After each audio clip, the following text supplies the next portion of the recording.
नमस्कार, एक बार फिर से स्वागत है आपका मैथ्स विधि पर। और आज जो हमारा टॉपिक चल रहा है अनुपात व समानुपात, इसके आर एस अग्रवाल के आगे क्वेश्चन करेंगे। और इस वीडियो में मिलेगी आपको सबसे बेस्ट शॉर्ट ट्रिक जो कि आपको कहीं भी नहीं मिलेगी। तो शॉर्ट ट्रिक देखना है, शॉर्ट ट्रिक का कॉन्सेप्ट समझना है, तो वीडियो पूरा लास्ट तक देखें आप, और आपको पक्का समझ में आएगा। और ऐसी ट्रिक जिससे कि जब आप पेपर देने जाओगे तो आपका वहाँ टाइम मैनेजमेंट बहुत अच्छा होगा और सबसे कम समय में आप सबसे ज़्यादा क्वेश्चन कर पाएंगे। चलते हैं क्वेश्चन नंबर 82 पे। 82 में कह रहा है x बराबर y/3 और दूसरा दिया है y बराबर z/2।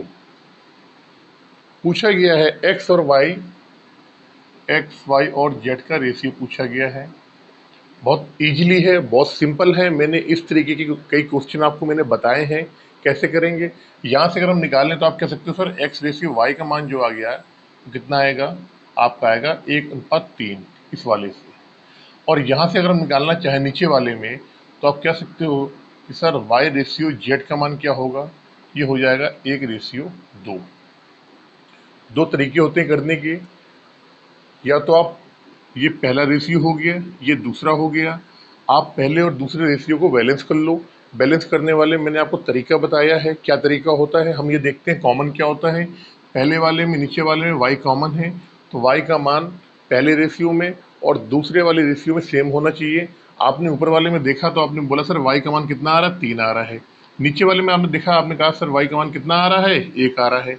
हम क्या करेंगे, इस y के मान को हमें सेम करना है। तो नीचे वाले रेशियो में अगर हम 3 का गुणा कर लेते हैं तो हमें कोई दिक्कत नहीं आएगी, हमारे रेशियो में कोई फर्क नहीं पड़ेगा।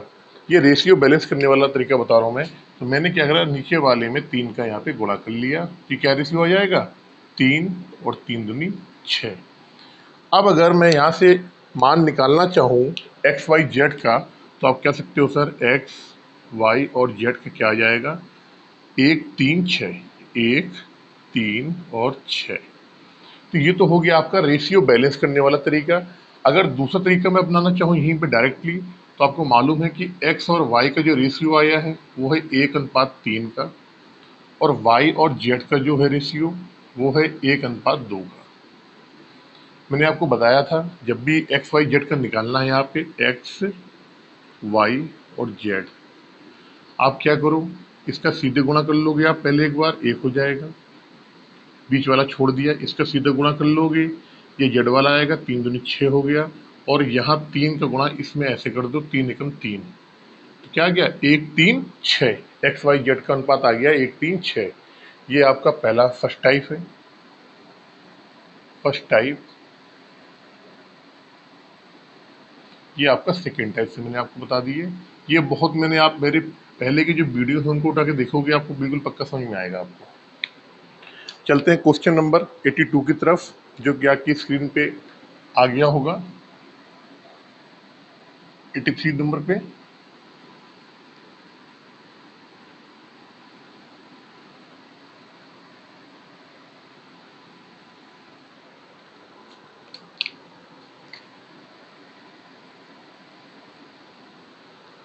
क्वेश्चन पढ़ें पहले एक बार आप। कह रहे ए बी का मान दिया है, ए रेशियो बी का मान, और फिर कुछ हमसे पूछा गया है, क्या है देखो। कह रहे ए रेशियो बी बराबर दिया है सी रेशियो डी, और पूछा क्या गया हमसे, पूछा गया है M A N C, M A plus N C ratio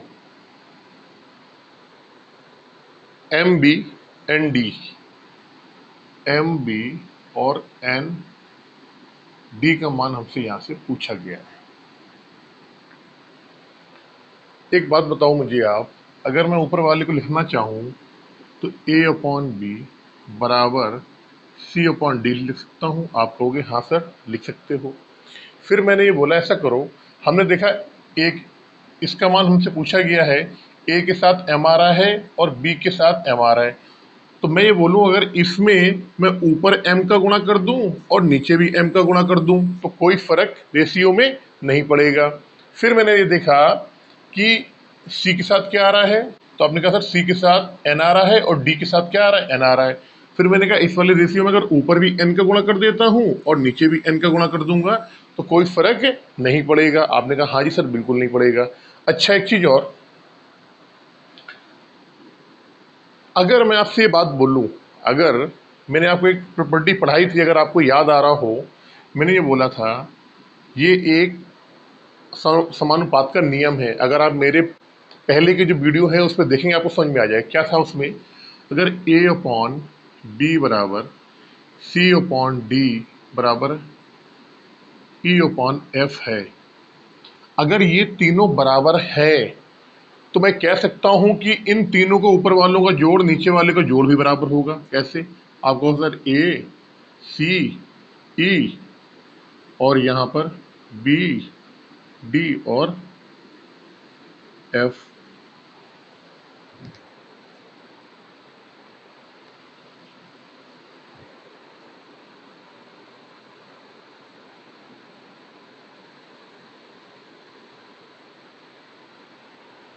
फिर मैंने आपको बोला कि हम चाहे तो दो को जोड़ लें, ए प्लस सी को जोड़ेंगे और बी प्लस डी को, तो ये भी हमारा इसके बराबर ही आता है, ये सारे आपस में बराबर हैं। फिर मैंने आपको ये बताया था अगर मैं चाहूं तो इसमें यहाँ पे m कर दूं और यहाँ पे क्या कर दूं, m कर दूं, दोनों से गुणा कर दूं, यहाँ n कर दूं, यहाँ n कर दूं। अब मैं इसको जोड़ूंगा तो आप क्या कहोगे, सर इसका भी मान बराबर आएगा, M A plus N C बराबर M B plus N D. और ये सब किसके मान के बराबर आते हैं, इन्हीं के मान के बराबर, यानी ये फिर घूम फिर के a प्लस बी बराबर सी अपॉन डी यही आता है। कहने का मतलब मेरा ये है कि मुझे मालूम है कि a प्लस बी बराबर सी प्लस डी होता है। जब ये दोनों बराबर हैं तो आगे अगर हम कह दें कि a प्लस सी कर दो भैया यहाँ पे और यहाँ b प्लस डी कर दो तो ये भी इसके बराबर ही आएगा। मैंने आपसे ये बोला कि हमें अपने क्वेश्चन की सहूलियत के अनुसार हमने क्या करा, a अपॉन बी वाले में m का गुणा कर दिया और c अपॉन डी वाले में n का गुणा कर दिया। जब इसको सॉल्व करेंगे जब इस चीज को सॉल्व करेंगे तो सॉल्व करने के बाद क्या आएगा, आप बोलोगे sir m a plus N C M B plus N D, और ये किसके बराबर हो जाएगा, ये फिर वापस उसी a अपॉन बी और c अपॉन डी के बराबर हो जाएगा, a upon B C upon D. अब हमको ये देखना है कि इसका जो रेशियो पूछा गया था, ये वाला रेशियो, तो ये या तो a रेशियो b के बराबर होगा या ये c रेशियो d के बराबर होगा। ऑप्शन में देख लो, a रेशियो b दे रखा है, इसके अलावा c रेशियो d कहीं नहीं लिखा हुआ है, तो ऑप्शन जो हमारा 83 का ऑप्शन नंबर जो हमारा सी सही हो जाएगा। देखो ये क्वेश्चन मैं जानता हूँ आपको समझ में नहीं आ रहा होगा, लेकिन जब आप समानुपात की कंडीशन पढ़ेंगे, आप जो समानुपात की मैंने आपको एक बताई थी कि 2 या 3 रेशियो जब बराबर होते हैं, मैंने आपको यहाँ पे एग्जांपल देके बता दिया। आप तो जो मेरे पहले वाले वीडियो हैं उसमें जब आप देखेंगे ना तो आपको ये बहुत अच्छे तरीके से समझ में आएगा कि मैं आपको क्या बताना चाह रहा हूँ। उसमें मैंने पूरा उसका डिटेल में बता रखा है, ये ऐसा क्यों होता है ये भी मैंने आपको उसमें प्रूव करके दिखाया है। चलते हैं नेक्स्ट क्वेश्चन में, क्वेश्चन नंबर 84 में। तो हमारा यहाँ से ए रेशियो बी के बराबर हो जाएगा, ये या तो सी रेशियो डी के बराबर होगा या ए रेशियो बी के बराबर होगा। क्वेश्चन में जो ऑप्शन है उसमें सी रेशियो डी नहीं दिया हुआ है, ए रेशियो बी दिया है, तो ए रेशियो बी आ जाएगा हमारा।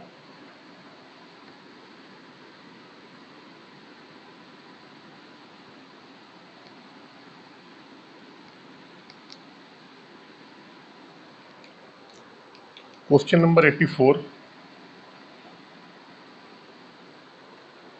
कह रहा 7 रेशियो एक्स। ये देखो ये बड़ा सिंपल क्वेश्चन है, ऐसे क्वेश्चन को थोड़ा सा कराने में ना मन नहीं लगता है मुझे। क्वेश्चन वो अच्छे होते हैं जो थोड़ा सा टफ हो या थोड़े से लेवल के क्वेश्चन हो।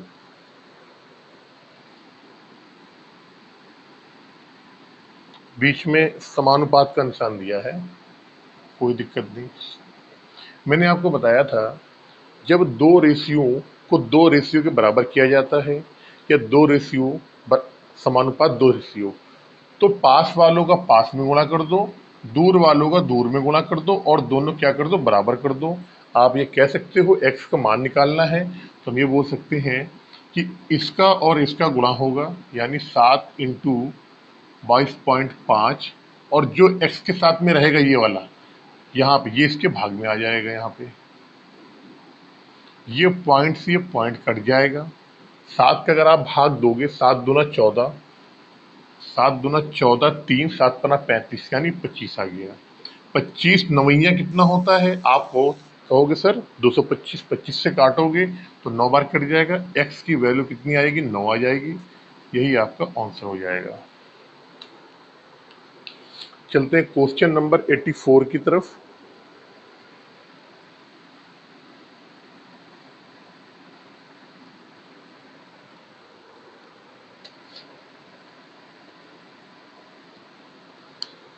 एटी 85 की तरफ।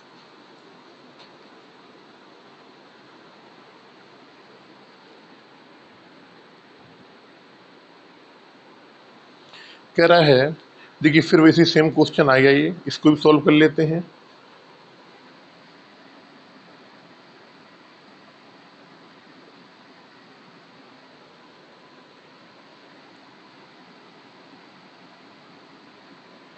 मैंने आपको बताया जब भी ऐसे क्वेश्चनों को सॉल्व करते हैं, यहाँ या समानुपात का चिन्ह हो या बराबर के निशान हो, पास वाला पास का गुणा, दूर वालों को दूर का गुणा और दोनों को बराबर। अब 5x आ गया, ये बराबर इसके में गुणा करेंगे तो 8 इंटू 0.75 आ जाएगा। यहाँ पे x का मान निकालना है, ये 5 इसके में नीचे चला जाएगा, ये इसको 5 को यहाँ कर दो। अब आपको मालूम है ये पॉइंट यहाँ से ऐसे हटाएंगे तो यहाँ पे क्या आ जाएगा, 2 जीरो आ जाएंगे। 2 जीरो आ गए। अब मुझे सॉल्व करना है, आप काट लो, 5 से काटोगे तो आप कह दोगे सर 15 25 क्या होता है, 75। ठीक है, 8 से काटो आप, कि 100 है, 25 चौको 100, 25 चौको 100 और 2 चौको 8। ऊपर अगर आप सॉल्व करोगे तो 2 इंटू 15 बटे 25, 25 25, 5 तिहाई 15, 5 चौको 20 और 4 तिहाई 12, यानी कि 1.2 जो है x का जो मान आएगा 1.2 आएगा। ऑप्शन नंबर बी, 85 का बी।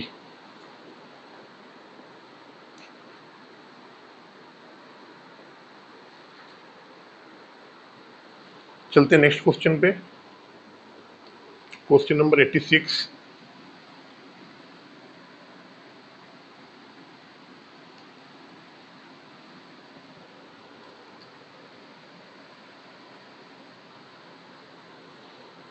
कह रहा 336 भाग रेशियो 216 समानुपात 980 x। 300, तो ये क्वेश्चन तो आप अपने आप कर लेना। 86 तो आपके लिए होमवर्क है, क्या है, होमवर्क। 86 नंबर क्वेश्चन आपके लिए होमवर्क है। 87 पे चलते हैं, आपकी 87 पे चलते हैं, ये होमवर्क में कर लेना आप। 87 क्वेश्चन नंबर देखो आप, 87 कह रहा है पी क्यू सबका रेशियो दिया हुआ है, कैसे देखो, P upon Q, R upon S, T upon you, और इनका रेशियो दिया है 2/3।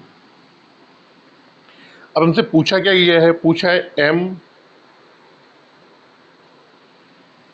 हमसे पूछा गया है M P plus M N, N होगा M N V, N R plus V T, और रेशियो है इनका, ratio M Q plus N R plus V U, इनका अनुपात पूछा गया है। देखो जब भी क्वेश्चन ऐसा आएगा तो एक बात मैंने आपको इससे पहले क्वेश्चन बताया था, बिल्कुल सेम वही क्वेश्चन है। अगर मुझे बोला जाएगा इस क्वेश्चन करने के लिए तो मैं कह दूंगा सर इनका आंसर क्या आएगा, 2/3 आएगा। क्या आएगा, 2/3, और आंसर क्या हो गया आपका, खत्म हो गया। क्योंकि जब मैंने इस क्वेश्चन को पढ़ा ना, तो पढ़ते ही मैंने ये देख लिया कि अगर मैं यहाँ पे m का गुणा कर दूं, नीचे m का गुणा कर दूं, कोई फर्क नहीं पड़ेगा। दूसरे वाले में यहाँ n का गुणा कर दूं, यहाँ n का गुणा कर दूं, कोई फर्क नहीं पड़ेगा। तीसरे वाले में अगर यहाँ पे मैं v का गुणा कर दूं ऊपर, v का गुणा कर दूं नीचे, कोई फर्क नहीं पड़ेगा।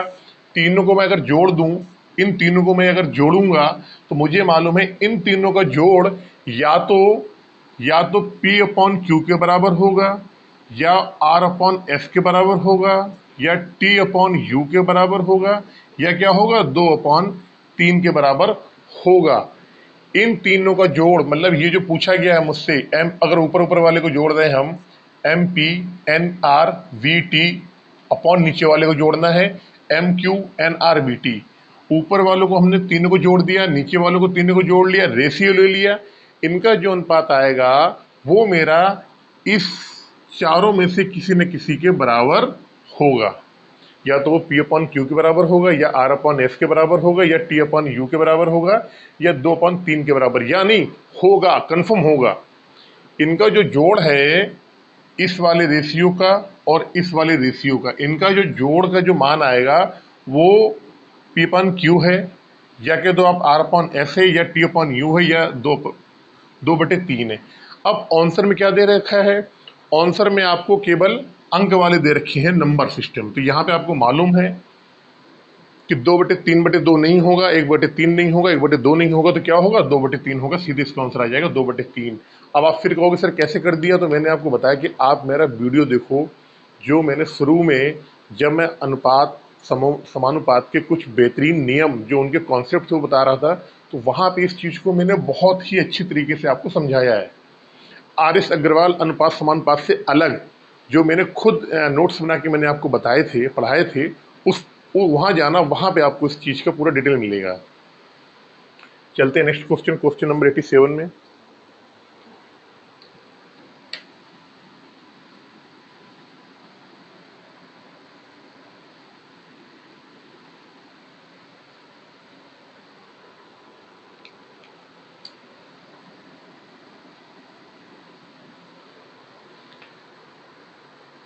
एट्टी एट में चलते हैं, क्वेश्चन नंबर 88। देखिए क्वेश्चन कह रहा है किसी मानचित्र के लिए पैमाना 1:4 × 10⁵ कह रहे जो पैमाना है किसके लिए? मानचित्र के लिए। इसका क्या है? 1:4 × 10⁵, 4 × 10⁵ दिया गया है। यदि मानचित्र में दो बिंदुओं के बीच की दूरी 4 सेंटीमीटर हो तो इस बिंदुओं की वास्तविक दूरी क्या है? देखो होता क्या है, जब भी आप प्लॉट लेते हो, कभी आपने प्लॉट लिया होगा या आपने कभी मकान लिया होगा या मानचित्र में है, ठीक है ना। अब मान लो, सपोज करो आपको अगर दिल्ली से कलकत्ता जाना है, दिल्ली से कलकत्ता जाना है, और किसी आदमी से कह दो कि ऐसा करो, इसका मैप बना के दो, तो मैप में क्या करता है आदमी, अगर मान लो दिल्ली से कलकत्ता की दूरी 1500 किलोमीटर है, फिर उसके बीच में आप जानते हो कि वहाँ बिहार भी कहीं ना कहीं पड़ता है, उससे पहले यूपी इलाहाबाद वगैरह भी पड़ता है, तो वो जब क्या करेगा, तो वो मान लेगा 1 किलोमीटर बराबर, 1 किलोमीटर बराबर को वो मान लेगा 1 सेंटीमीटर। कितना मान लेगा? 1 सेंटीमीटर। क्या मैं गलत कह रहा हूँ? कहने का मतलब वो ये मान सकता है कि 1 सेंटीमीटर बराबर 100 किलोमीटर। 100 भी नहीं मानेगा वो, मान लो आप 500 किलोमीटर। वो क्या मानेगा? 1 सेंटीमीटर बराबर 500 किलोमीटर। इसका मतलब ये हुआ कि 1500 किलोमीटर की दूरी कितने सेंटीमीटर में कवर कर लेगा? वो केवल 3 सेंटीमीटर में ही दूरी में कवर कर लेगा। बड़ी दूरियों को नापने, जब नापते हैं, जो बहुत बड़ी दूरियां होती हैं, जो आमतौर पे हमारे एक पेज में नहीं आ पाएगी, हमारे एक A4 साइज के पेपर में नहीं आ पाएगा, तो ऐसी दूरियों को नक्शा बनाने के लिए या मानचित्र बनाने के लिए हम बड़ी दूरी को छोटी दूरी मान लेते हैं और उसी के अकॉर्डिंग हम अपना नक्शा बनाते हैं। यहाँ पे क्या बोला है कि कोई मानचित्र है, मानचित्र में जो उसका पैमाना है वो ये है, 1 बराबर बराबर 4 × 10⁵, आगे क्या लिखा है 5 दिया गया है। इसका मतलब ये हुआ कि नक्शे में एक यूनिट एक इकाई की जो दूरी है वो कितने के बराबर है, 4 × 10⁵ के बराबर है। अगर नक्शे में हम उस मानचित्र में अगर एक यूनिट की हम बात करेंगे तो आप कह दो सर एक्चुअल में सर कितने के बराबर है, 4 × 10⁵ के बराबर है। उसने ये बोला है कि दो बिंदुओं के बीच की दूरी, किसी नक्शे में किसी मानचित्र में दो बिंदुओं के बीच की दूरी कितनी है, 4 सेंटीमीटर है। दो बिंदुओं के बीच की दूरी 4 सेंटीमीटर है, तो एक्चुअल में बताना है कि एक्चुअल में क्या पूछा गया है कि एक्चुअल में इनके बीच की दूरी कितनी है। अब यहाँ बोल दिया 4 सेंटीमीटर है, तो आपको थोड़ा सा दिमाग लगाना पड़ेगा। इसका मतलब क्या है कि हमें ये मालूम पड़ जाएगा, एक यूनिट की वैल्यू है 4 × 10⁵, तो 4 यूनिट की वैल्यू कितनी हो जाएगी, आप कह दो सर कि 4 टाइम्स 4 × 4 × 10⁵ सेंटीमीटर हो जाएगा। कह दो हाँ बिल्कुल हो जाएगा। ऐसे भाई एक यूनिट की दूरी है कितनी, 4 × 10⁵, हमें 4 सेंटीमीटर की दूरी पूछी गई है, तो हमने 4 यूनिट की दूरी निकालेंगे तो 4 का इसमें गुणा कर देंगे और इसका सेंटीमीटर में हम निकाल लेंगे। कैसे आएगा अब देखो पहले। अब इस 4 चौको कितना हो जाएगा, 16 हो जाएगा, और 10 की पावर कितनी हो जाएगी, 5 हो जाएगी। यहाँ पे ये आ रहा हमारा सेंटीमीटर में। क्या क्वेश्चन जो है सेंटीमीटर में आ रहा है, तो आपने कहा हाँ जी 16 सेंटीमीटर आ रहा है, लेकिन 16 सेंटीमीटर तो कैसे आ जाएगा, ये तो बहुत बड़ा है। 16 के बाद भी 10 की पावर 5 है, तो 16 सेंटीमीटर वाला आंसर नहीं होगा। सेंटीमीटर में तो बहुत आगे निकल जाएगा ये। फिर आपने कहा सर दूसरा ऑप्शन 16 मीटर है, तो मैं क्या करूं, अगर मैं इसमें 1 सेंटीमीटर में कितना होता है आपको मालूम है, 1 सेंटीमीटर बराबर 100 मीटर होता है। सॉरी, 1 मीटर बराबर कितना होता है, आपने कहा सर 100 सेंटीमीटर होता है। 1 मीटर बराबर होता है 100 सेंटीमीटर। अब हमने कहा कि अगर इस सेंटीमीटर को मुझे मीटर में चेंज करना है, तो हमने क्या करा, इसमें 100 को गुणा कर देंगे, 100 को भाग दे देंगे, 10 की पावर 5, और इसमें हमने क्या करा, 100 को यहाँ भाग दे दिया और यहाँ लिख दिया हमने मीटर। तो आपने कहा कि भाई 10 की पावर 5 है, और ये अगर इसकी हम बात करें 100 को, 100 जो होता है इसको हम 10 की पावर 2 भी लिख सकते हैं। इसको हमने क्या करा, 10 की पावर 2 लिख दिया। यहाँ पे ये ऊपर जाएगा माइनस हो जाएगा, यानी 100 × 10 की पावर 3 मीटर आ गया। तो आपने ये कहा सर कि यहाँ से हमारा मीटर वाला भी नहीं होगा, क्योंकि 16 मीटर लिखा हुआ है, लेकिन ये तो 16 मीटर तो है यही है, इसके बाद 10 की पावर 3 मीटर और भी इसमें गुणे में, तो हमारा 16 मीटर भी नहीं आएगा। अब दोनों जो ऑप्शन बच गए वो बच गए आपके किलोमीटर के। इसका मतलब ये है, ये हमारा मीटर में आ रहा है। आपको मालूम है 1 किलोमीटर में कितना मीटर होता है, 1 किलोमीटर में लिख देता हूँ, 1 किलोमीटर में 1000 मीटर होता है। कितना होता है, 1000 मीटर। इसका मतलब ये हुआ, इस मीटर वाले को अगर हमें किलोमीटर में चेंज करना है तो हमको 1000 से यहाँ पे भाग देना पड़ेगा। दे दो 16 × 10 की पावर 3 भागे 1000, और ये हो गया आपका किलोमीटर। अब आपको मालूम है यहाँ भी 10 की पावर 3 है, ये 1000 को हम लिख सकते हैं यहाँ पे, 1000 को 10 की पावर 3, और ये भी 10 की पावर 3 है, ये इससे कट जाएगा, यानी क्या आ गया 16 किलोमीटर। क्या आ गया आपका आंसर, यही 16 किलोमीटर क्या होगा आपका आंसर हो जाएगा। इसका मतलब ये है कि मानचित्र में जो दूरी 4 सेंटीमीटर दिखा रहा है, कितना दिखा रहा है, 4 सेंटीमीटर, वास्तव में वो दूरी कितनी है, वो दूरी वास्तव में 16 किलोमीटर है। Option number C. चलते हैं क्वेश्चन नंबर 89 में। आप नोट कर लें इसको एक बार जल्दी से। ये बहुत प्यारा क्वेश्चन है, बहुत बढ़िया क्वेश्चन है ये।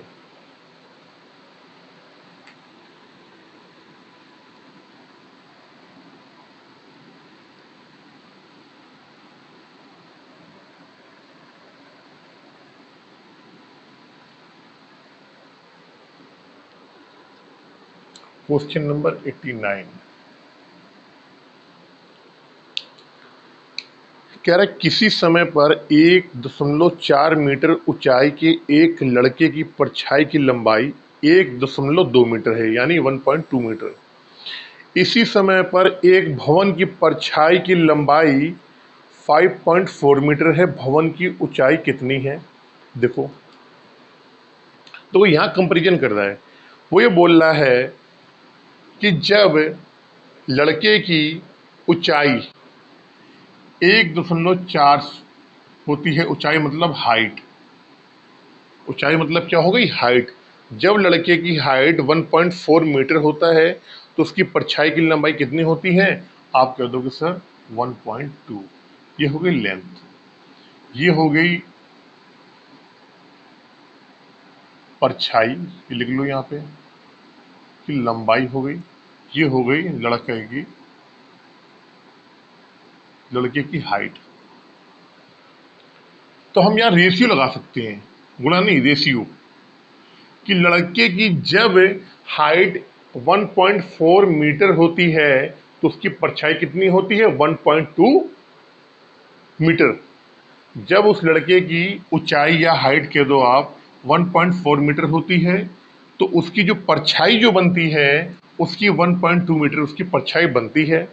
आगे कह रहा है इसी समय एक भवन की परछाई की लंबाई कितनी है? 5.4 मीटर। अब देखो, अगर हम जब इसका कंपैरिजन करेंगे, इसका कंपैरिजन, इस लड़के का कंपैरिजन जब उस भवन, जो एक बिल्डिंग है, भवन है, उससे जब हम कंपैरिजन करेंगे तो आपको मालूम है अनुपात में जो कंपैरिजन होता है, तो हम यहाँ क्या करेंगे? हाइट का कंपैरिजन हाइट से करेंगे और परछाई परछाई का कंपैरिजन परछाई से करेंगे। तो यहाँ पे आपको मालूम है कि इस वाले में पहले इसकी हाइट आई है, बाद में इसकी परछाई आई है। तो दूसरे वाले में जब भवन की बात हम करेंगे, जब यहाँ पे भवन की हम बात करेंगे, कायदे में ऐसा देखा जाए तो मैं इस चीज़ को थोड़ा सा आपको थोड़ा सिंपल तरीके में लिख देता हूँ और आपको थोड़ा समझ में आएगा। कैसे? देखो, हमने लिख दिया यहाँ लड़का और यहाँ लिख लिया भवन। लड़के की ऊंचाई और उसकी परछाई, ऊंचाई जब उसकी 1.4 होती है तो परछाई उसकी बनती है 1.2। भवन के बारे में पूछा गया है, भवन की यहाँ हमने ऊंचाई लिख ली और यहाँ लिख ली हमने परछाई। तो भवन की ऊंचाई तो हमसे पूछी गई है, परछाई उसने दे रखा है। ऊंचाई हमसे कह रहा है कि ऊंचाई आप बताओ, और परछाई कितनी दे रखी है उसने? वो कह रहा है कि भवन की जो परछाई है उसकी लंबाई होती है 5.4 मीटर। अब देखने वाली चीज ये है कि ये भी मीटर में है, ये भी मीटर में है, वो भी मीटर में, तो हमें कोई चेंज करने की जरूरत नहीं है। हाँ, अगर ये आपका सेंटीमीटर में होता, ये मीटर में, ये मीटर में, तो हम चेंज करते। जब भी ऐसे क्वेश्चन आते हैं मीटर वाले, लंबाई वाले, ऊंचाई वाले, तो यहाँ पे हमें जो लंबाई का मात्रक होता है, मात्रक मीटर, तो हमें सेम करना पड़ता है। अगर मीटर में है तो मीटर में ही रहेगा, सेंटीमीटर में है तो सेंटीमीटर में करना पड़ेगा। फिर कई बार क्या होता है, जैसे अब यहाँ मीटर पे दिया हुआ है, हो सकता है कि जो हमारा ऑप्शन है वो मीटर में ना देके हमसे सेंटीमीटर में पूछ ले, या सेंटीमीटर में ना पूछे तो हमसे किलोमीटर में पूछ ले। तो हमको जिस तरीके से होता है हमें उसी तरीके से उसको आंसर निकालना पड़ता है। हमने क्या करा आपको मालूम है, पास वाले का पास में गुणा और ये दूर वाले का दूर में गुणा। तो आप कह सकते हो 1.2 x बराबर 1.4 इंटू 5.4। x की वैल्यू निकालनी है, ये 1.2 क्या आ जाएगा, इसके इधर नीचे आ जाएगा, 1.2 कर दो यहाँ पे। सॉल्व कर लो। कैसे करेंगे? देखो, ये पॉइंट से ये पॉइंट कट गया आपका। अब ये पॉइंट यहाँ से हटेगा तो एक नीचे जीरो आ जाएगा, इस पॉइंट को हटाया आपने तो एक जीरो आ गया यहाँ पे। तो आप कह सकते हो 14 इंटू 54 अपॉन 120। सॉल्व कैसे करेंगे देख लो, बताता हूँ कैसे करेंगे। 28 दूना 54 होता है, 60 दूनी 120 होता है, अब आपको मालूम है कि 7 दूना 14 होता है, 30 दूना 60 होता है, 14 दूनी 28 होता है, 15 दूनी 30 होता है। अब 7 इंटू 14/15, अब इसे सॉल्व करेंगे। 14 से कितना होता है 98/15, 15 छक्का 90 होता है। कितना होता है 15 छक्का 90। 8 बज गया, दशमलव लगाएंगे, जीरो बनाएंगे, 15 पच्चे 75, यानी कि 6.5 के आसपास उसकी कहीं 15 छक्का 90 होता है, ठीक है। अब ये कहाँ गलत आ रहा है यार, 6.3, 15 छक्का 90 8 और 15 तिहाई 75, हाँ 15 45, 6 पॉइंट,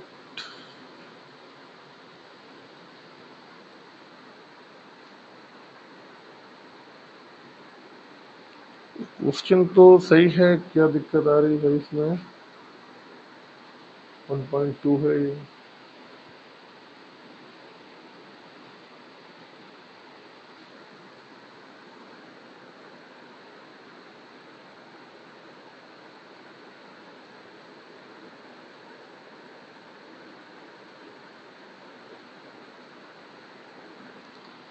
इसमें क्या दिक्कत आ रही है, एक बार दोबारा करता हूँ मैं सॉल्व जरा इसमें।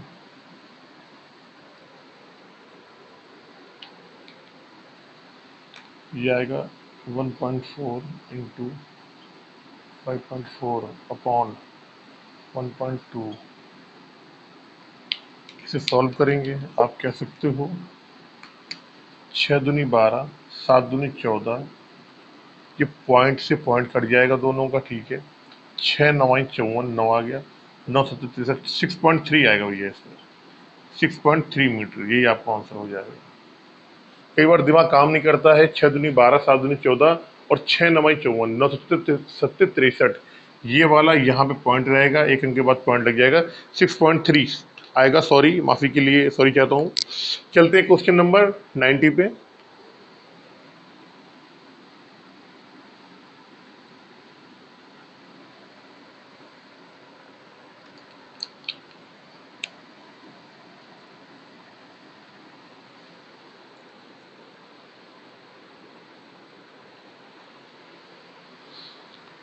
कह रहा है एक भिन्न के अंश तथा हर का अनुपात 3:4 है, अंश में से 9 घटाने पे नई भिन्न मूल भिन्न का 2/4 हो जाती है। भैया क्वेश्चन इंपॉर्टेंट है, important question, important SSC GD, SSC GD के लिए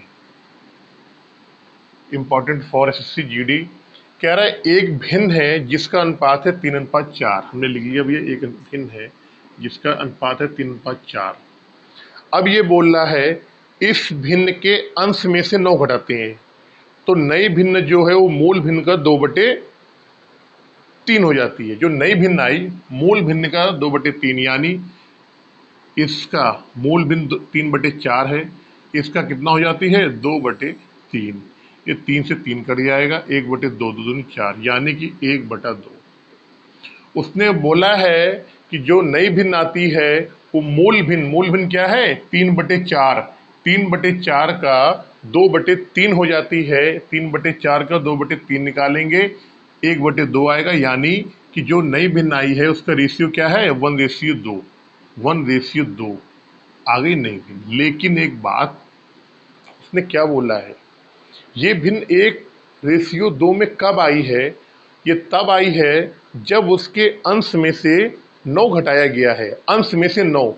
तो हम क्या करेंगे, आपको मालूम है कि ये अंश होता है और इधर वाला ये क्या होता है, ये हर होता है। अंश में से कितना घटाया गया है 9 घटाया गया है, इसका मतलब उसके जो हर था वो क्या सेम रहा होगा, जो हर रहा होगा, जो नीचे वाली संख्या होती है हर होती है वो सेम रहा होगा। तो हमें क्या करना है कि हर वाले में कुछ नहीं घटाया उसने, हर जो पहले था वही बाद में रहा होगा। इसका मतलब ये है कि हर अगर पहले 4 रहा था तो बाद में भी कितना रहा होगा 4। अब आपको बाद वाला जो हर है इसको भी 4 बनाना है। कैसे बनाएंगे? हमने कहा जी इस वाले भिन्न में आप ऐसा करो, 2 का गुणा कर दो। 2 का आपने गुणा किया तो 2 दूनी 4 और 2 दूनी 2 एकम 2, 2 दूनी 4। अब आपने कहा ठीक है सर, ये पहली वाली भिन्न हो गई, ये बाद वाली भिन्न आ गई। पहले वाली भिन्न में हर सेम है, बाद वाली भिन्न में हर सेम है। लेकिन आपने देखा तो ये देखा पहले वाली भिन्न में अंश कितना 3 था और अब कितना हो गया 2। तो यहाँ पे आपने देखा कि यहाँ कितनी कमी हो रही है? 1 की कमी हो रही है। कितनी कमी हो रही है? 1 की। क्वेश्चन में कितना बोला गया कितनी कमी हो रही है? 9 की कमी हो रही है। तो मुझे मालूम पड़ गया इस 1 की वैल्यू जो है कितने के बराबर है? 9 के बराबर है। क्वेश्चन में पूछा क्या गया है? क्वेश्चन में ये पूछा गया है मूल भिन्न का अंश कितना है। आपको मालूम है मूल भिन्न का अंश कितना है? 3। 1 बराबर 9 के, तो 3 बराबर कितने के हो जाएगा? 27 के। यही क्या हो जाएगा आपका आंसर। चलते हैं नेक्स्ट क्वेश्चन पे, क्वेश्चन नंबर 91 में।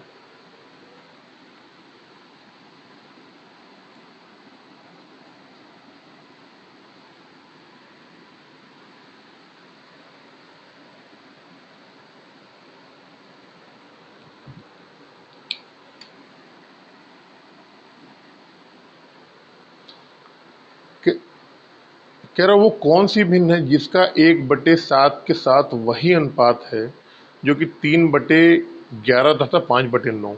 कह रहा भैया हमने मान लिया वो भिन्न क्या है? x मान लो आप। हमने मान ली वो भिन्न क्या है? x है। कह रहा x का 1/27 के साथ वही अनुपात है जो कि 3/11 का 5/9 के साथ।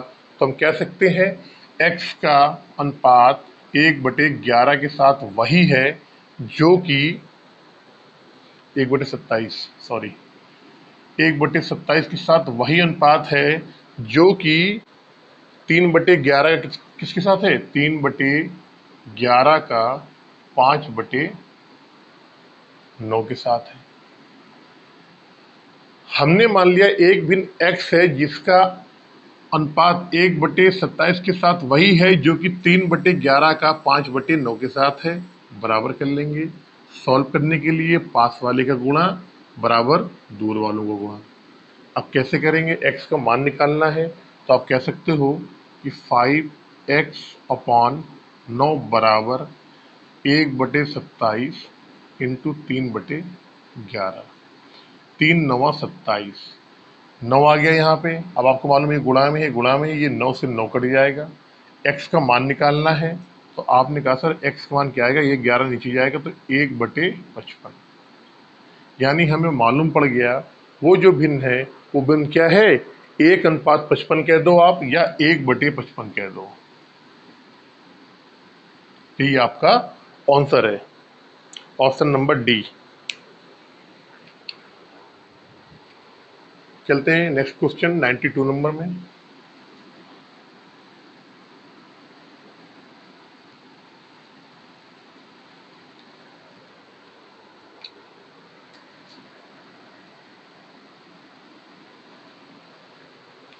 कह रहा है कि एक पेटी में 1 दर्जन शीशे थे।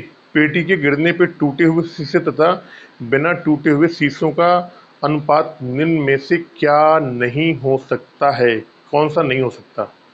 तो देखो उसने ऑप्शन दिया है 2:1,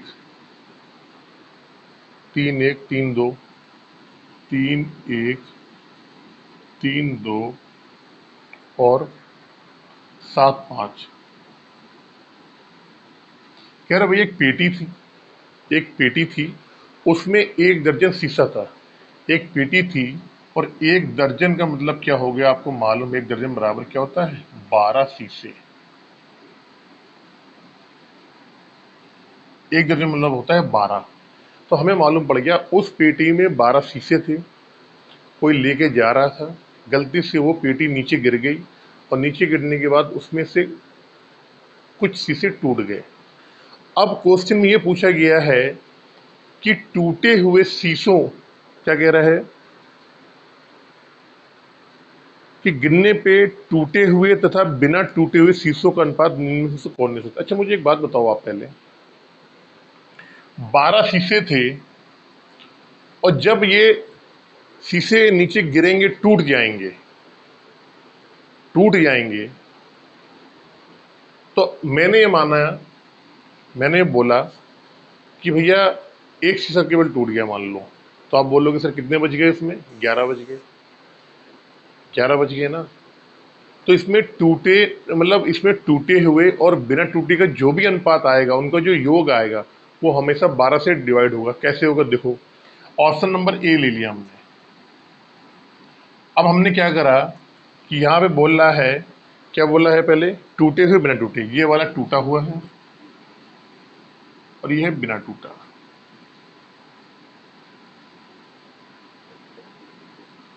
ऑप्शन नंबर ए ले लिया कि 2 नंबर जो है 2 टूट गए और एक है जो बिना टूटा हुआ।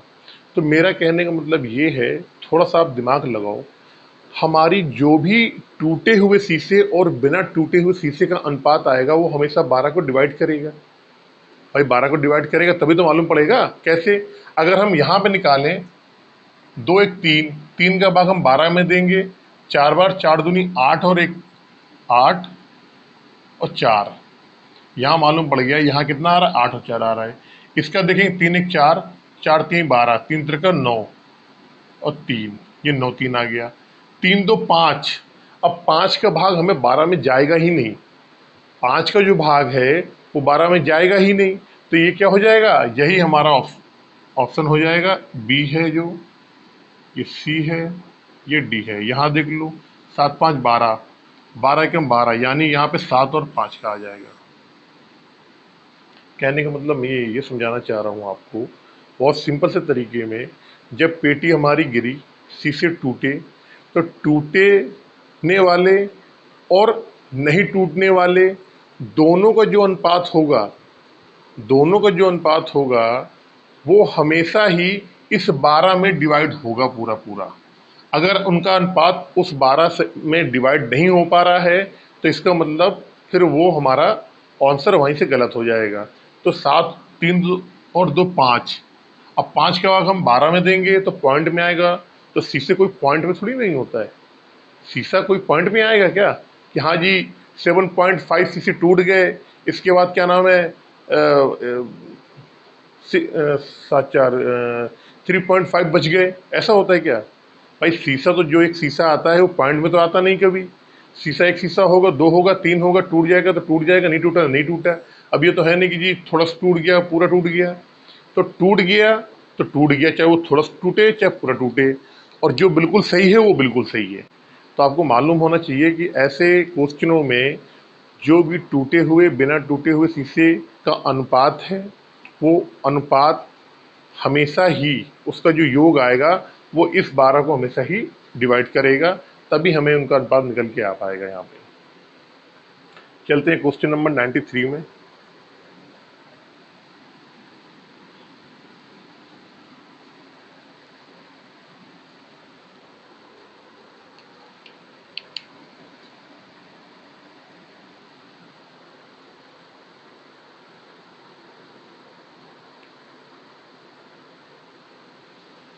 कह रहा है कि इसमें अनुपात दिए गए हैं, पूछ रहा कौन सबसे बड़ा है। देखो 7:15।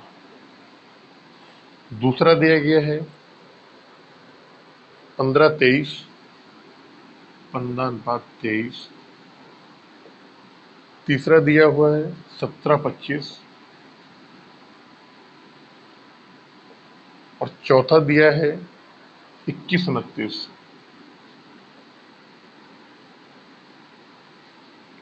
हमसे पूछा गया है, ये 4 अनुपात दिए गए हैं आपको, इन चारों में से सबसे बड़ा कौन है? देखिए इसके मैं आपको 2-3 चीज़ें यहाँ बेसिक बताना चाह रहा हूँ आपको। अच्छा क्वेश्चन है। देखो 7/15 को हम लिख सकते हैं 7/15, इसको लिख सकते हैं हम 15/23, इसको लिख सकते हैं 17/25, इसको लिख लो आप 21/29।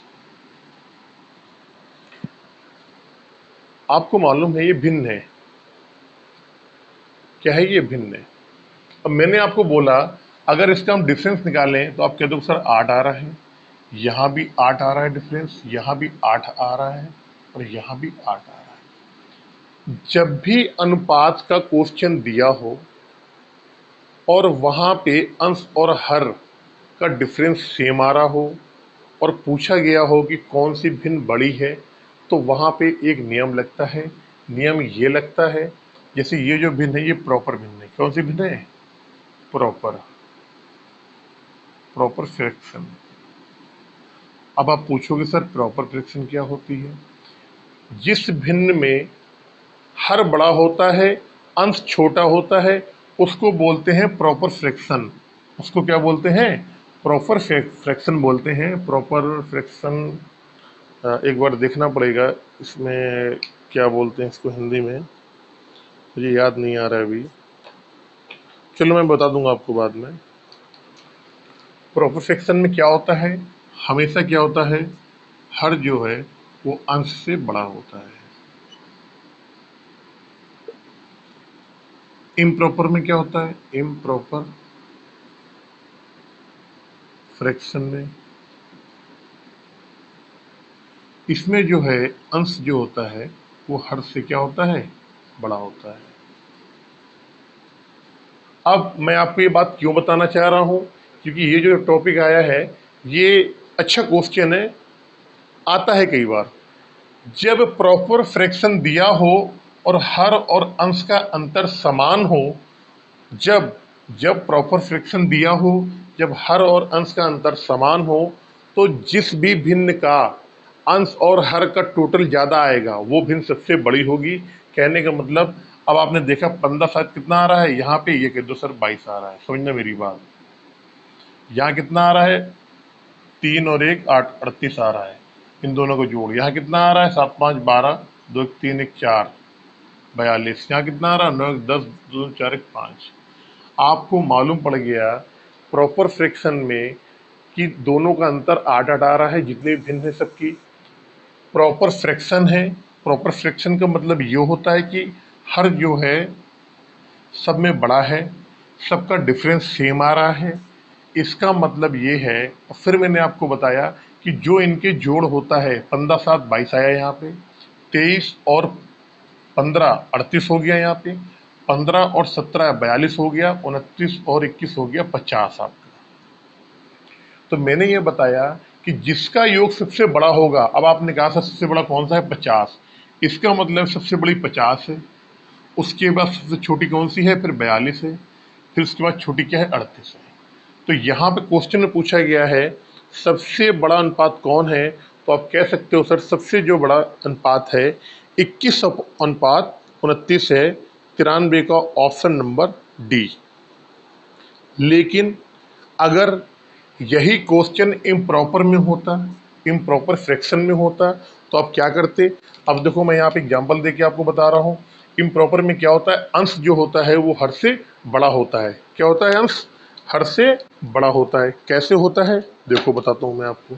अगर मैं यहाँ पे लिख दूं आपको 5 और यहाँ पे 1, एक नहीं आप लो 2, अरे 2 भी मत करो यार, यहाँ तुम करो 2 9, फिर आपने करा यहाँ पे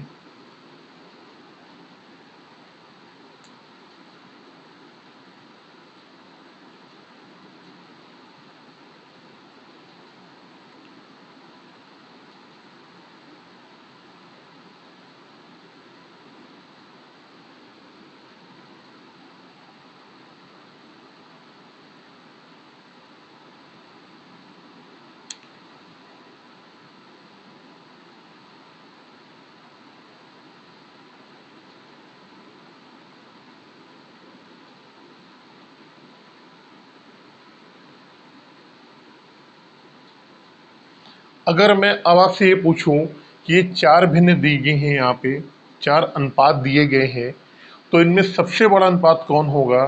तो मैंने आपको क्या बताया, इसका उल्टा हो जाएगा। पहले हमने देखा इन सबका क्या डिफरेंस आ रहा है, आपने कहा सर सबका 7 आ रहा है। कितना डिफरेंस आ रहा है? 7 आ रहा है। यहाँ पे सबका डिफरेंस 7 आ रहा है, और ये क्या है? इम्प्रॉपर फ्रैक्शन है। इम्प्रॉपर फ्रैक्शन का मतलब जो अंश होता है वो हर से बड़ा होता है। सब में जो अंश है वो हर से बड़ा है। कितने का डिफरेंस है? 7 का डिफरेंस है। अब अगर इसने आपको सबसे बड़ी भिन्न पूछी जाएगी तो इसमें क्या होता है, हम जोड़ निकालेंगे। आप बोलोगे 9 2 11 हो गया, 15 और 8 23 हो गया, यहाँ पे 18 और 11 29 हो गया, और ये हो गया आपके 37। तो ऊपर वाले में क्या था, जो सबसे बड़ा था इम्प्रॉपर प्रॉपर फ्रैक्शन में जो सबसे बड़ा था वो सबसे बड़ी भिन्न थी। लेकिन इम्प्रॉपर फ्रैक्शन में क्या होता है, जो सबसे बड़ा होता है वही सबसे क्या होती है, छोटी। और जो जिसका योग सबसे ज्यादा आ रहा है वो सबसे बड़ी होती है। कहने का मतलब सबसे बड़ी ये हो जाएगी, फिर ये हो जाएगा, फिर ये हो जाएगा। ठीक है ना। तो आप कह सकते हो सबसे बड़ी भिन्न 9/2 होगी, उसके बाद 15/18 होगी, उसके बाद 18/11 होगी, उसके बाद 22/15 होगी। ये नोट पॉइंट आप करके डाल लेना। ये बहुत ही नोट पॉइंट में लिख देता हूँ इसको, आपको शॉर्ट ट्रिक लिख देता हूँ, शॉर्ट ट्रिक्स।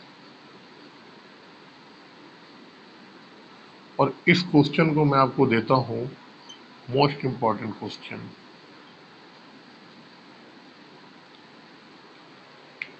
चलते हैं क्वेश्चन नंबर 94 की तरफ। उम्मीद करता हूं आपको समझ में आ गया होगा।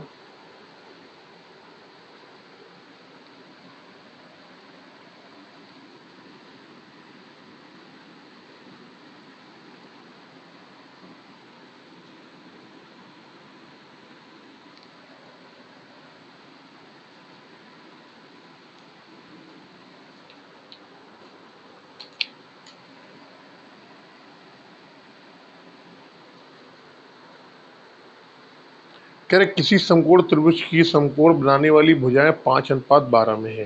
कह रहे जो भैया समकोण बनाती हैं, आपको मालूम है समकोण अगर त्रिभुज हमारा ये है तो समकोण कौन कौन सी बनाती है, ये वाली और ये वाली दो भुजाएं समकोण बनाती हैं। ठीक है ना। ये होता है समकोण। समकोण क्या होता है, 90 अंश। जो दो भुजाएं 90 अंश का कोण बनाए वही भुजाएं समकोण बनाने वाली भुजाएं कहलाती हैं। यदि त्रिभुज का क्षेत्रफल 270 वर्ग सेंटीमीटर हो तो कर्ण की लंबाई निकालनी है। कर्ण की लंबाई कैसे निकालते हैं, मैं आपको बता देता हूं क्या होता है कर्ण की लंबाई। आपको मालूम है दो त्रिभुज की दो भुजाएं दी हैं, कौन सी, जो कि समकोण बनाती हैं। इसका मतलब ये हुआ कि हमें देखो अनुपात क्या दिया है, 5:12 दिया है। तो हम ये कह सकते हैं कि हमने ये 12 मान ली और ये 5 मान ली, क्योंकि अनुपात में दिया हुआ है। अब यहाँ पे डायरेक्ट हम नहीं कर पाएंगे, अब मुझे यहाँ पे x मानना पड़ेगा। क्यों मानना पड़ेगा, क्योंकि मैं जानता हूँ कि जो त्रिभुज का क्षेत्रफल होता है वो 1/2 आधार गुणे लंब होता है। तो जब मैंने दिमाग में सेट कर लिया, अगर मैं इसको 5x मानूंगा उसको 12x मानूंगा तो वहाँ पे x² आ जाएगा। तो यहाँ पे x मानना पड़ेगा आपको। अगर आप नहीं मानोगे तो क्वेश्चन ये फिर गलत हो जाएगा, आप गलत कर बैठोगे। क्योंकि मैं जान गया यहाँ सिंगल x नहीं आ रहा है, यहाँ पे x² आ रहा है। हाँ, अगर त्रिभुज का या किसी चीज का क्षेत्रफल की जगह उसका परिमाप अगर पूछा गया होता तो एक बार आप अगर उसका x नहीं भी मानते तो आपको आंसर निकल आता। लेकिन ऐसी कहीं भी जगह जहां पर आपको क्षेत्रफल स्क्वायर में आए, क्यूब में आए, तो वहां पे हमेशा x मान के ही करना पड़ेगा आपको। ठीक है, मैंने मान लिया कि इसका जो त्रिभुज का जो लंब है, आधार मान लिया हमने, इसका आधार जो है वो है 12x और लंब जो है वो मान लिया हमने 5x। इससे कोई फर्क नहीं पड़ता है, आप मानने को 5 यहाँ मान लो, कोई दिक्कत नहीं है, कुछ भी दिक्कत नहीं है। अगर आप चलो ऐसे ही कर लो, अच्छा अगर आप 5x मान लो, इसका ये 5x मान लिया, ये हमने 12x मान लिया। क्वेश्चन में पूछा क्या गया है, कर्ण की लंबाई पूछी गई है, कोई दिक्कत नहीं है। हमने मान लिया आधार 5x है, इसको आप 5x मान लो, फिर आपका लंब 12 है तो ये कुछ ऐसे बनेगा, ये त्रिभुज बन गया आपको। ये 5x हो गई हमारी, ये हो गई आपकी 12x। अब आपको मालूम है समकोण त्रिभुज का एक पाइथागोरस प्रमेय होती है, वो ये होता है कि कर्ण का जो स्क्वायर होता है, क्या होता है, कर्ण का स्क्वायर बराबर लंब का स्क्वायर प्लस आधार का स्क्वायर। कर्ण हमसे पूछा गया है, कर्ण हमने के मान लिया, k² बराबर लंब का स्क्वायर। लंब कितना है आपका, आधार के दो, आधार स्क्वायर पर।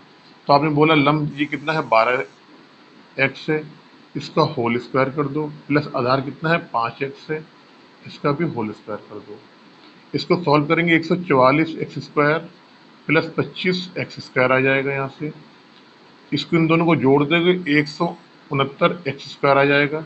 k² बराबर k का मान निकालेंगे 169 x², यानी 13x आ गया। हमें ये मालूम पड़ गया कि जो कण आएगा वो हमारा कितना आएगा, 13x आएगा। कितना आएगा कण, 13x आएगा। ठीक है। दूसरी चीज, अब हमें ये मालूम है, आपको मालूम है कि यहाँ पे दे रखा है त्रिभुज का जो क्षेत्रफल है 270 वर्ग सेंटीमीटर है। ठीक है। अब आपने इतना तो निकाल दिया, लेकिन क्वेश्चन में क्या है, क्वेश्चन में तो x तो नहीं आ रहा, हमें x की वैल्यू निकालनी पड़ेगी। x की वैल्यू कैसे आएगी, हमें मालूम है त्रिभुज का जो क्षेत्रफल होता है, त्रिभुज का क्षेत्रफल जो होता है वो होता है 1/2 आधार गुणे लंब। क्या होता है, समकोण त्रिभुज का क्या है, समकोण त्रिभुज का, समकोण त्रिभुज का जो क्षेत्रफल होता है 1/2 आधार गुणे लंब। हमने क्या कर लिया, क्षेत्रफल हमको दे रखा है, कितना दे रखा है क्षेत्रफल, आपने बताया 270 वर्ग सेंटीमीटर। 270 वर्ग सेंटीमीटर बराबर 1/2। आधार क्या माना था आपने, कहा जी 5x माना था, 5x लग लो यहाँ पे। लंब क्या माना था आपने, लंब माना है 12x, इसको 12x कर लो यहाँ पे। जो कट रहा है पिट रहा है उससे काट पीट दो। आपने कहा कट रहा है सर, कैसे कट रहा है, 2 छंग 12, 6 बार कट जाइए। 6 से 5 को काटो, 5 से काटेंगे, पचम 25, 5 चुको 20, 6 से कटेगा 6 9 54। इधर x का x में गुणा हो जाएगा, 9 आ गया। तो आपको मालूम पड़ गया कि x² का मान कितना आ गया, 9 आ गया। x का मान निकालोगे आप तो √9 बराबर 3। x का मान 3 आ गया, और हमने कण निकाल रखा था कितना, 13x। x का मान यहाँ रख दोगे आप, 13 39, ये कितना आ गया 39। ये क्या हो जाएगा, हमारा आंसर हो जाएगा यहाँ पे। तो हमारा जो उसका कण आएगा वो कितना होगा, 39 सेंटीमीटर। Option number A.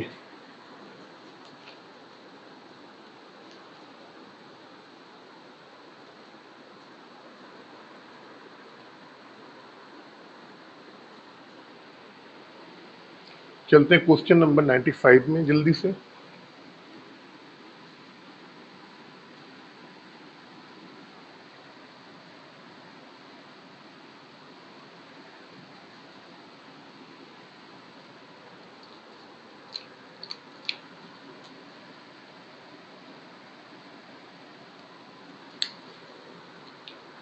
कह रहा है एक चतुर्भुज के कोण 6 4 3 5। कह रहा है जी 6 3 4 और 5, ये चतुर्भुज का क्या है, ये कोण है। चतुर्भुज कुछ भी हो सकता है, आप ऐसे मान लो, ऐसे ऐसे, जिसमें 4 भुजाएं हो। अब आपको ये जानकारी होनी चाहिए कि चतुर्भुज के चारों कोणों का मान, कोई भी चतुर्भुज हो, कोई भी चतुर्भुज होगा, उसके चारों कोणों का मान जो होता है वो होता है 100,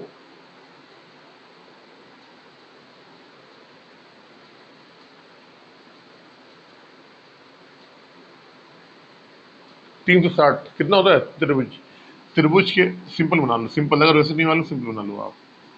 ये 90 का, ये 90 का, ये 90 का, और ये 90 का, नचो को 36। चतुर्भुज के चारों कोणों का जो मान होता है वो 360 होता है। अब हमें मालूम है कि 6 3 4 जो कोणों का जो मान है, जो कोणों का जो अनुपात है, 6 4 3 के अनुपात में दे रखा है। अब आगे चलते हैं। कह रहा एक त्रिभुज का सबसे छोटा कोण चतुर्भुज के सबसे बड़े कोण का 1/4 है। अब देखो हमें यहाँ पे कोण निकालना पड़ेगा। हमें मालूम है 6 4 6 4 10 5 3 8, 6 4 10 5 3 8, यानी कितना आ गया इनका मान 18। अनुपात की अगर बात करें तो अनुपात में चतुर्भुज जो है, जो चतुर्भुज है, चतुर्भुज में अगर हम अनुपात में बात करें तो चतुर्भुज के कोणों का जो मान है वो कितना है, 18 यूनिट। कितना है, 18 यूनिट। और हमें ये मालूम है कि ये जो 18 यूनिट, जो इसके कोणों का जो अनुपात है उसका टोटल 18 यूनिट आया है। इसी 18 यूनिट की वैल्यू कितनी होती है, 360। कितनी होती है, 360। आप लिख सकते हो यहाँ पे चतुर्भुज के चारों कोणों का योग बराबर 360 डिग्री। चतुर्भुज के चारों कोणों का जो योग होता है वो 360 होता है। क्वेश्चन में हमें ये दे रखा है, जो चारों कोणों का अनुपात है वो दे रखा है 6 3 4 5। इसका मतलब ये हो गया, हमने जोड़ लिया इनको 6 3 9 9 4 13 और 5 18, यानी 18 यूनिट की वैल्यू जो है वो 360 डिग्री के बराबर होगी। हमने एक यूनिट की निकाली तो आप कह दो सर कितनी आ जाएगी, 20 डिग्री आ जाएगी। एक यूनिट की वैल्यू 20 डिग्री आई तो जो पहला वाला कोण होगा वो कितना होगा, वो आप कह सकते हो 6 दूनी 12 120 होगा। दूसरा वाला कितना होगा, 30 दूनी 60 60 होगा। तीसरा वाला होगा 80 और ये होगा आपका 100 डिग्री। यहां से हमको चतुर्भुज के चारों कोणों का मान मालूम पड़ गया। पहला 120 है, दूसरा 60 है, तीसरा 80 है, चौथा कितना 100। अब क्वेश्चन में ये कह रहा है एक त्रिभुज का सबसे छोटा कोण चतुर्भुज के सबसे बड़े कोण का एक चौथाई है। चतुर्भुज का सबसे बड़ा कोण कितना है, ये। तो त्रिभुज का कह रहा है, त्रिभुज का छोटा कोण, त्रिभुज का छोटा कोण बराबर 120 का एक चौथाई। चार कर लो, आपने काटा, आपने बोल दिया सर कितना आ गया, त्रिभुज का जो छोटा कोण आ गया कितने अंश का आ गया, 30 अंश का आ गया। अगली लाइन चलो आप पढ़ो, अगली लाइन। फिर कह रहा है त्रिभुज का सबसे बड़ा दूसरा कोण, त्रिभुज का दूसरा सबसे बड़ा कोण, ये कितना दे रखा है, इसमें बोल रहा है कि ये है चतुर्भुज के दूसरे सबसे बड़े कोण से 10 अधिक। भैया पहला तो ये आ रहा था और दूसरा सबसे बड़ा कितना है, 100। इससे कह रहा है 10 अधिक। इसका मतलब क्या हो जाएगा, 100 में आप 10 डिग्री को और यहाँ पे जोड़ दो। तो आपने बोला सर जोड़ दिया तो ये कितना आ गया, 110 डिग्री या अंश। तो अब ये कह रहा है त्रिभुज के दो कोण का मान आ गया। पहला जो आया ये आ गया आपका 30 डिग्री का, दूसरा जो कोण आ गया वो आ गया आपका 110 डिग्री का। तो तीसरा जो कोण है, जो त्रिभुज की जो तीसरा कोण है, इसके बारे में पूछा है। आपको मालूम है त्रिभुज के तीनों कोणों का जो मान होता है वो कितना होता है, 180 डिग्री। अगर तीसरे कोण की बात करेगा तो हम कह सकते हैं कोण तीसरा, त्रिभुज का तीसरा कोण बराबर क्या हो जाएगा, 180 में से इन दोनों को घटा दो, इन दोनों को आप जोड़ोगे, कह दोगे सर 140 आ जाएगा। कितना आ जाएगा, 140, इन दोनों का जोड़। 180 में 140 डिग्री आप घटा दोगे तो आपका आ जाएगा 40। यानी कि त्रिभुज का जो तीसरा कोण होगा वो कितने अंश का होगा, 40 अंश का होगा, 40 डिग्री का होगा। यही आपका आंसर हो जाएगा।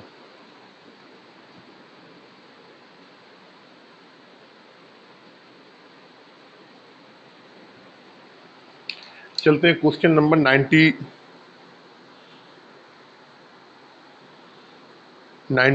में जल्दी से, और ये आज का आखिरी क्वेश्चन है। 96 नंबर, जल्दी से एक बार देख लेते हैं इस क्वेश्चन को।